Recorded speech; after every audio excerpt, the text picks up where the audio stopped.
There are a few things in life more beautiful than slow motion footage. Maybe like, I don't know, the sound of children laughing or whatever, but there aren't many things. Of course, there are tools to slow down footage in post-production, but no computational algorithm in any software package can truly emulate the look of actual slow motion footage. In order to do this correctly, slow motion footage must be created in camera. We do this by increasing the frame rate, which allows us to capture more frames per second. This is also referred to as overcranking. Let's say we increase the frame rate from 24 frames per second to 60 frames per second for a shot.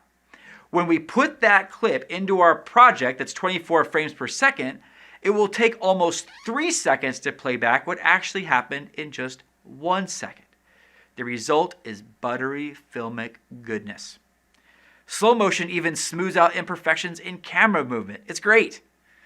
But of course, when dealing with the gods of cinematography, there are always curses that accompany the blessings. In order to make the motion blur look correct, remember that we also have to increase our shutter speed when we change the frame rate. This reduces our exposure. This made it very difficult to get these slow motion shots at night.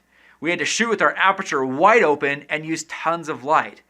And the lenses we used were very fast lenses, meaning that the apertures would open really wide. Thankfully, in our case, this kind of shallow depth of field buttery look actually added to the magical feeling of these shots. But in other situations, this might have been more problematic. Also note that many cameras force you to reduce the image resolution if you're going to shoot at a higher frame rate. This is a trade-off as well. One of the things that I frequently do is shoot 30 frames per second if there's something without sync sound. Usually cameras will allow you to maintain full resolution and still shoot at 30 frames per second. Then when you slow the footage down in post-production, it's about a 20% reduction in speed. It's not much, it's not even perceptible to most viewers, but it does make things look a little smoother and larger than life. I shot the entire finale sequence and a lot of the B-roll of Cordelia Wandering at 30 frames per second because we didn't have any live audio there. Just makes everything feel a little bit more majestic and elegant. Sometimes clips will come out of your camera onto your computer already slowed, just ready to use. But other times you'll need to manually slow them down in post-production, and we'll look at how to do that in the next course on editing.